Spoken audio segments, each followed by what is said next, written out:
ഏതൊരു മലയാളിയുടെയും സ്വപ്നമായ ലോക മഹാത്ഭുതങ്ങളിലൊന്നായ താജ്മഹൽ കാണാൻ വേണ്ടിയാണ് ഇന്ന് ഞങ്ങൾ പോകുന്നത്. കായംകുളം ജംഗ്ഷൻ റെയിൽവേ സ്റ്റേഷനിൽ നിന്നാണ് ഞങ്ങൾ ട്രെയിൻ കയറുന്നത്. ഇത് ഞങ്ങൾക്ക് പോകാനുള്ള വണ്ടിയാണ്.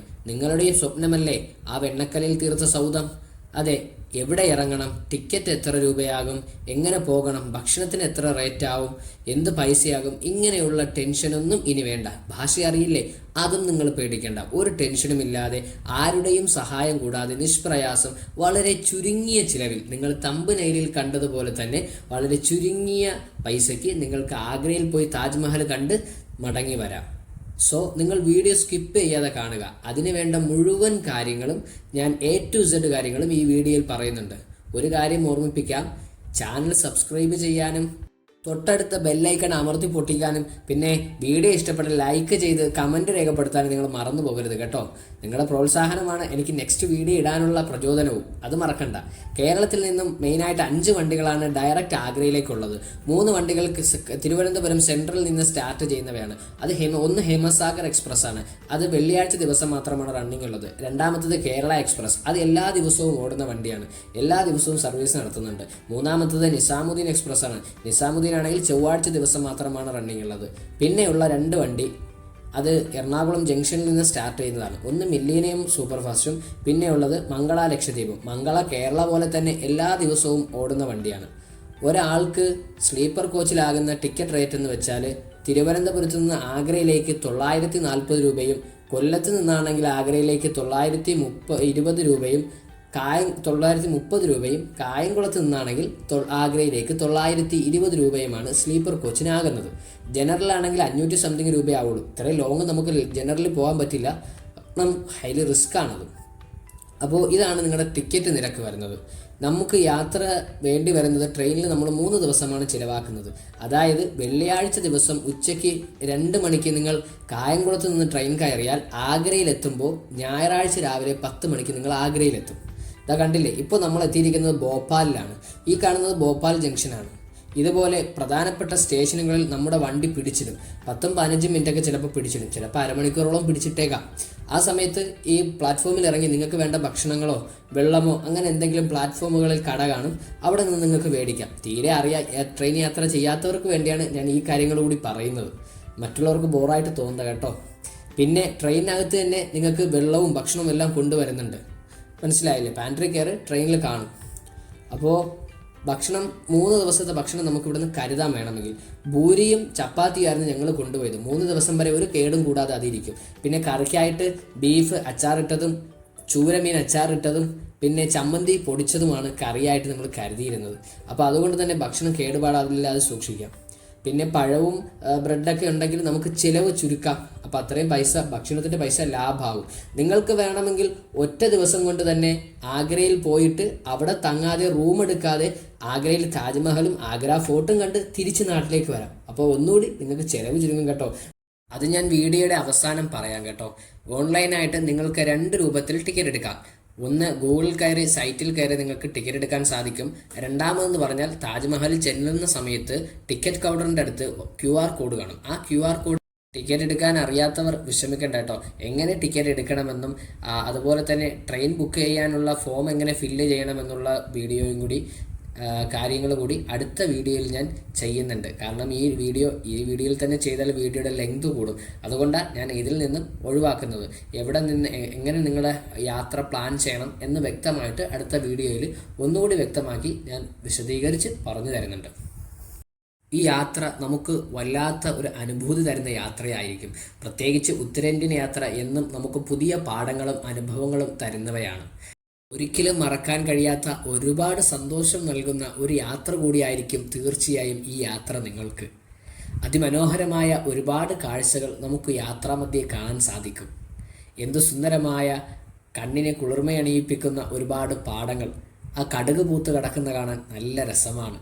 കടുക് പാടം, അതുപോലെ തന്നെയാണ് കരിമ്പും പിന്നെ ചോളവും പിന്നെ വയലുകളും. എന്ത് രസമാണെന്നറിയോ? അവിടെയുള്ള ഓരോ കൃഷിയിടങ്ങൾ കാണാനും വളരെ മനോഹരമാണ്. നമുക്ക് അവിടെ ഒന്ന് ഇറങ്ങി നിൽക്കാൻ തോന്നും. പക്ഷേ ട്രെയിൻ നിർത്തിത്തരില്ലല്ലോ. അമ്മോഷൻ ട്രെയിൻ വാങ്ങി തന്നില്ല. പക്ഷേ അതുകൊണ്ട് കേന്ദ്ര സർക്കാരിൻ്റെ വണ്ടിയിലല്ലേ നമുക്ക് പോകാൻ പറ്റൂ. അതാണ് പ്രശ്നം. അങ്ങനെ നമ്മുടെ സ്ഥലം എത്താറായി.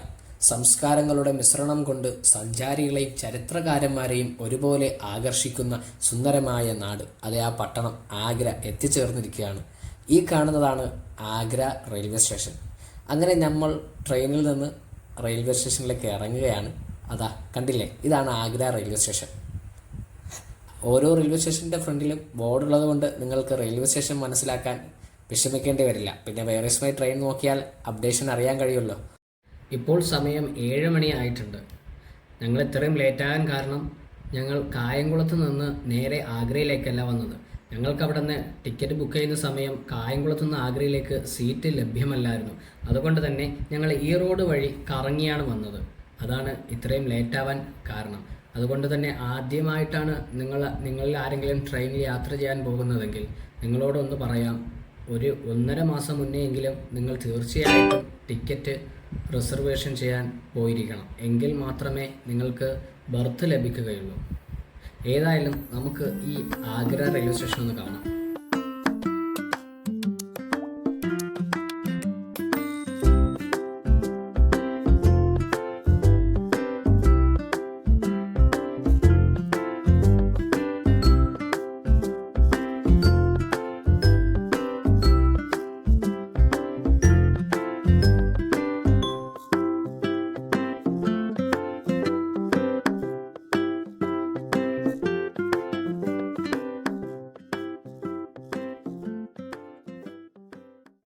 അങ്ങനെ ഞങ്ങൾ പുറത്തിറങ്ങിയിട്ടുണ്ട്. ഈ കാണുന്നതാണ് ആഗ്രാകാണ്ട് റെയിൽവേ സ്റ്റേഷൻ്റെ മുൻവശം. അപ്പോൾ നമ്മൾ പുറത്തിറങ്ങി കഴിയുമ്പോൾ തന്നെ ലെഫ്റ്റ് സൈഡിൽ ഓട്ടോറിക്ഷകൾ കാണാൻ സാധിക്കും. പിന്നെ സ്വല്പം മുന്നിലോട്ട് നടന്നാൽ റോഡായി. റോഡിലും ഓട്ടോറിക്ഷ ഒരുപാട് കാണും. നിങ്ങൾ ബാഗും കൊണ്ട് പുറത്തേക്ക് ഇറങ്ങുന്നത് കാണുമ്പോൾ തന്നെ ഓട്ടോറിക്ഷ ഡ്രൈവേഴ്സ് നിങ്ങളെ വന്ന് വളയുന്നതാണ്. നിങ്ങൾ എന്ത് ചെയ്യുക, അവർ വന്ന് നിങ്ങൾക്ക് റൂമിൽ കൊണ്ടുപോകാം, റൂം എടുത്ത് തരാമെന്ന് പറയും. അവർ 400, 500, 200, 300 ഒക്കെ ചോദിക്കും. പക്ഷേ നിങ്ങൾ വഴങ്ങിക്കൊടുക്കരുത്. വെറും 50 രൂപയ്ക്ക് നിങ്ങൾക്ക് യാത്ര ചെയ്യാൻ സാധിക്കും. മാക്സിമം നിങ്ങൾ ബാർഗെയിൻ ചെയ്യുക. നിങ്ങളെ എത്ര പേരുണ്ടെന്ന് നോക്കുക. നിങ്ങളുടെ ആളുടെ എണ്ണം അനുസരിച്ചായിരിക്കും അവർ പൈസ ചോദിക്കുക. നിങ്ങൾ 50 രൂപ മാക്സിമം പറയുക. നന്നായിട്ട് ബാർഗെയിൻ ചെയ്താൽ 50 രൂപയ്ക്ക് നിങ്ങൾക്ക് യാത്ര ചെയ്യാൻ സാധിക്കും. ഇനി ബാർഗെയിൻ ചെയ്യാൻ ഭാഷ അറിയില്ല എന്ന് പറഞ്ഞ് പേടിക്കേണ്ട കേട്ടോ. നിങ്ങളുടെ കഴിവ് പോലെ ഇരിക്കും. നിങ്ങൾക്ക് ഇംഗ്ലീഷിൽ 50 എന്ന് പറഞ്ഞാലും അവർക്കത് മനസ്സിലാകും. അതല്ല, നിങ്ങൾ ഇംഗ്ലീഷിൽ പറയാനും അറിയില്ല എങ്കിൽ നിങ്ങൾക്ക് ഇനി ആംഗ്യം കാണിച്ചാലും അവർക്ക് മനസ്സിലാകും. അതല്ല, എഴുതി കാണിച്ചാലും അവർക്ക് മനസ്സിലാകും. നിങ്ങളുടെ കഴിവ് പോലെ ഇരിക്കും ആ കാര്യങ്ങളെല്ലാം. നമുക്കിവിടെ നിന്ന് ഒരു ചായ കുടിക്കാം. ശേഷം എങ്ങനെയാണ് 1340 രൂപയ്ക്ക് താജ്മഹൽ കണ്ട് നാട്ടിലേക്ക് മടങ്ങുന്നതെന്ന് പറയാം.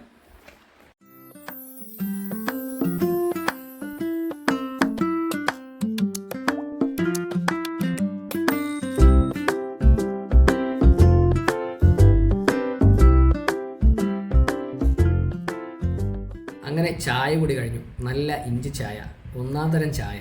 ഞങ്ങൾക്ക് മൺകപ്പിലാണ് ചായ കിട്ടിയത്. ചെറിയ തണുപ്പും യാത്രാ ക്ഷീണവും കൊണ്ട് അല്പം ടയേർഡായിരുന്നു. ഇപ്പോൾ ഒന്ന് ഉഷാറായിട്ടുണ്ട്. റോഡിൻ്റെ ഇരുവശങ്ങളിലും നിങ്ങൾക്ക് ഒരുപാട് കടകൾ കാണാൻ സാധിക്കും. കൂടുതലും തട്ടുകടകളാണ്. പിന്നെ ഇതുപോലെ മീനും ഇറച്ചിയുമൊക്കെ മസാല പുരട്ടി വിൽക്കാൻ വച്ചിരിക്കുന്നതും കാണാം. ശരിക്കു പറഞ്ഞാൽ രാത്രി ആയിക്കഴിഞ്ഞാൽ ഇവിടം ഒരു ഫുഡ് സ്ട്രീറ്റ് തന്നെയാണ്. ഇനി എങ്ങനെയാണ് വെറും 3070 രൂപയ്ക്ക് താജ്മഹൽ കണ്ട് നാട്ടിലേക്ക് മടങ്ങുന്നതെന്നല്ലേ? എന്നാൽ കേട്ടോളൂ, ശ്രദ്ധിച്ച് കേൾക്കണം. നിങ്ങൾ നാട്ടിൽ നിന്നും ആഗ്രയിലേക്ക് വരേണ്ടത് കേരള എക്സ്പ്രസ്സിലായിരിക്കണം. കാരണം കേരള എക്സ്പ്രസ്സിൽ കയറിയാൽ നിങ്ങൾ കയറുന്നതിൻ്റെ 3-ാം ദിവസം രാവിലെ 10:30 നിങ്ങൾക്ക് ആഗ്രയിൽ എത്താൻ സാധിക്കും. അതായത് നിങ്ങൾ തിങ്കളാഴ്ചയാണ് ട്രെയിൻ കയറുന്നതെങ്കിൽ ബുധനാഴ്ച രാവിലെ 10:30 ആകുമ്പോൾ നിങ്ങൾ ആഗ്രയിലെത്തും. അപ്പോൾ നിങ്ങൾക്ക് നാട്ടിൽ നിന്നും ആഗ്രയിലേക്കാകുന്ന ട്രെയിൻ ടിക്കറ്റ് ചാർജ് എന്ന് പറയുന്നത് 940 രൂപയാണ്. പിന്നെ ട്രെയിനിലെ 3 ദിവസത്തെ ഫുഡ് ഞാൻ പറഞ്ഞതുപോലെ ചപ്പാത്തിയും പൂരിയും പഴവും ബ്രെഡുമൊക്കെയാണ് കരുതുന്നതെങ്കിൽ വയറ് കേടാവുകയുമില്ല. ട്രെയിനിലെ ഫുഡ് ഒഴിവാക്കാം, പൈസ ലാഭം. ആ കാര്യത്തിൽ ടെൻഷൻ വേണ്ട. അപ്പോൾ 940 രൂപയ്ക്ക് 3-ൻ്റെ അന്ന് ആഗ്രയിൽ വന്നിറങ്ങിയാൽ ട്രെയിനിൽ വെച്ച് തന്നെ രാവിലത്തെ കാപ്പിയുടെ നിങ്ങൾ കഴിഞ്ഞിരിക്കും. പിന്നെ അവിടെ നിന്നും 50 രൂപ കൊടുത്ത് നേരെ താജ്മഹലിലേക്ക് പോകണം. 50 രൂപ കൊടുത്താൽ താജ്മഹലിൽ ചെന്നിറങ്ങാം. അവിടെ നിന്ന് 50 രൂപ കൊടുത്താൽ താജ്മഹൽ കയറി കാണാം. 50 രൂപ കൊടുത്ത് താജ്മഹൽ കണ്ട് പുറത്തേക്ക് ഇറങ്ങിക്കഴിഞ്ഞാൽ പിന്നെ ഉച്ചഭക്ഷണം. ഒരു 100 രൂപയ്ക്ക് ഉച്ചഭക്ഷണം, 100 രൂപയാകില്ല, 10-60 രൂപയ്ക്ക് നല്ല ബിരിയാണി അവിടെ കിട്ടും. കുറച്ച് പൈസ 40 രൂപ ഞാൻ എക്സ്ട്രാ ഇട്ടതാണ്. അപ്പോൾ വെള്ളവും എല്ലാം കൂടി ആകുമ്പോൾ 100 രൂപ ഉച്ചഭക്ഷണവും കഴിഞ്ഞു. അവിടെ നിന്നും 50 രൂപ കൊടുത്ത് ഓട്ടോറിക്ഷ വിളിച്ചാൽ നിങ്ങൾക്ക് ആഗ്ര ഫോർട്ടിലേക്ക് പോകാം. ആഗ്ര ഫോർട്ട് കണ്ടിട്ട് കാണാൻ വേണ്ടിയിട്ട് 40 രൂപയാണ് എൻട്രി ഫീ ആവുന്നത്. 40 രൂപ കൊടുത്ത് ആഗ്ര ഫോർട്ടും കണ്ട് പുറത്തിറങ്ങിക്കഴിഞ്ഞാൽ വീണ്ടും 50 രൂപ കൊടുത്ത് നിങ്ങൾക്ക് റെയിൽവേ സ്റ്റേഷനിൽ വരാം. ആഗ്ര ഫോർട്ട് റെയിൽവേ സ്റ്റേഷൻ ശരിക്കും നടന്നു വരാനുള്ള ദൂരേ ഉള്ളൂ. എന്നാലും 50 രൂപ കൊടുത്ത് നമ്മൾ റെയിൽവേ സ്റ്റേഷനിൽ വന്നാൽ അവിടെ നിന്ന് തിരിച്ച് നാട്ടിലേക്ക് 940 രൂപയാണ് ട്രെയിൻ ടിക്കറ്റ്. അപ്പോൾ 2000 സംതിങ് ആയിട്ടുള്ളൂ കേട്ടോ. ഇനി 3 ദിവസത്തെ ട്രെയിനിൽ കയറിയാൽ 3 ദിവസത്തെ ഭക്ഷണം, ഒരു നേരത്തെ ഭക്ഷണത്തിന് 100 രൂപ വെച്ച് കൂട്ടിയാൽ മൊത്തം 900 രൂപ 3 ദിവസത്തേക്ക് നിങ്ങൾക്ക് നാട്ടിൽ വന്ന് ഇറങ്ങാം. അപ്പോൾ മൊത്തവും ചിലവാകുന്നത് വെറും 3070 രൂപ മാത്രം. ഇനി പേടിക്കേണ്ട, ധൈര്യമായിട്ട് പൊക്കോളൂ. ഞങ്ങളിതാ ഈ ഓട്ടോറിക്ഷ ഞങ്ങൾ ബാർഗൈൻ ചെയ്ത് വിളിച്ചിരിക്കുന്നത് വെറും 30 രൂപയ്ക്കാണ്. 30 രൂപയ്ക്കാണ് ഞങ്ങൾ ഹോട്ടലിലേക്ക് പോകുന്നത്. എങ്ങനെയാണ് താജ്മഹലിൽ പോകേണ്ട എന്നുള്ള ബാക്കി കാര്യങ്ങളും താജ്മഹലിൻ്റെ ബാക്കി വിശേഷങ്ങളുമായി അടുത്ത വീഡിയോയിൽ നമുക്ക് കാണാം. നിങ്ങൾ ചാനൽ സബ്സ്ക്രൈബ് ചെയ്യാൻ മറക്കരുത്. നിങ്ങളുടെ സപ്പോർട്ടാണ് എനിക്ക് വീണ്ടും വീഡിയോ ചെയ്യാനുള്ള പ്രചോദനം.